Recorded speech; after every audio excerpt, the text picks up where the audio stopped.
Hello বন্ধুরা, আমি রাকিব আপনাদেরকে আবারও স্বাগত জানাচ্ছি নতুন একটি ভিডিওতে। অনেক ভাই বলতেছেন যে ভাই আপনি কি ভারতীয় ভিসার কাজ করেন, আপনি কি কয়টা ডেট নিয়ে দিতে পারবেন, এটা সেটা অনেক প্রশ্ন করতেছেন। দেখেন ভাই, আমি কিন্তু বারবার বলেছি আমি এই ধরনের কাজ করি না। আমি এর আগেও বলছিলাম যে আমি যা কাজ করি নিজেরটা নিজেই করি, এবং কি আমার আত্মীয় স্বজনের মধ্যে হলে আমি সবগুলো নিজের মাধ্যমেই করি, অন্য কোনো দালাল বা ব্রোকার ধরে না। এখন অনেক ভাই কিন্তু তখনও আবার বলছেন যে আপনারা এই দালাল এটা সেটা।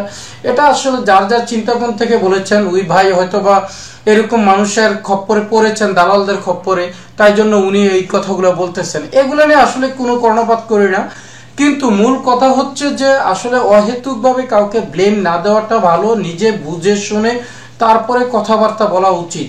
আরেকটা বিষয় হচ্ছে ভারতীয় ভিসার যে ব্যাপারটা, এখন কিন্তু ভিসার ব্যাপারটা সবাই জানি কম বেশি, যে ভারত সরকার কিন্তু বাংলাদেশিদেরকে ভিসা অনেকটা না দেওয়ার মতোই চলছে। কারণ যেটা দিচ্ছে এটা হাতে গোনা, কারণ যাদের জটিলতা বেশি, অর্থাৎ রোগ সংক্রান্ত বিষয়ে জটিলতায় ভুগতেছেন অথবা স্টুডেন্ট ভিসা, এগুলোই শুধুমাত্র বেছে বেছে দিচ্ছেন। এটা হয়তো বা আমরা সবাই জানি, কিন্তু ট্যুরিস্ট ভিসা আসলে দিচ্ছেন না, এবং কি দিবেন কিনা তাও বলা যাচ্ছে না। আর দিলেও এটা কবে নাগাদ দিবে তাও বোঝা যাচ্ছে না।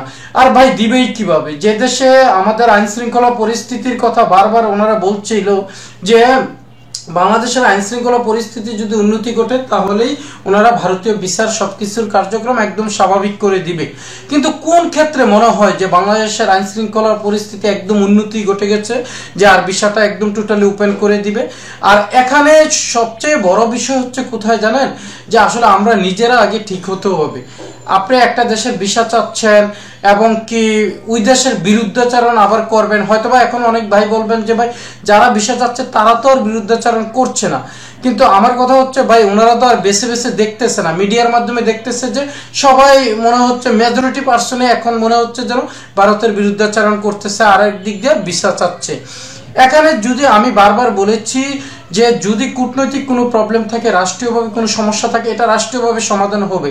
কিন্তু ভিসা সংক্রান্ত বিষয়ে যারা আসলে ভিসা প্রার্থী, এই বিষয়গুলোতে যখন আবেদন করা হয় তখনও কিন্তু অনেক ভাই অনেক ধরনের কথা বলেন, যেগুলো আসলে কখনোই বোধগম্য নয়। আসলে কখনো এই কথাগুলোর কোনো সত্যতা বা বাস্তবতা নেই, এবং কি ভারতের বিরুদ্ধাচরণ, অনেকে ভারতের এমন বিরুদ্ধাচরণ মনে হচ্ছে যেন ভিসার সাথে একদম রাষ্ট্রীয় অন্যান্য বিষয়গুলোকে জড়িয়ে ওনাদেরকে উল্টাপাল্টা কথাবার্তা।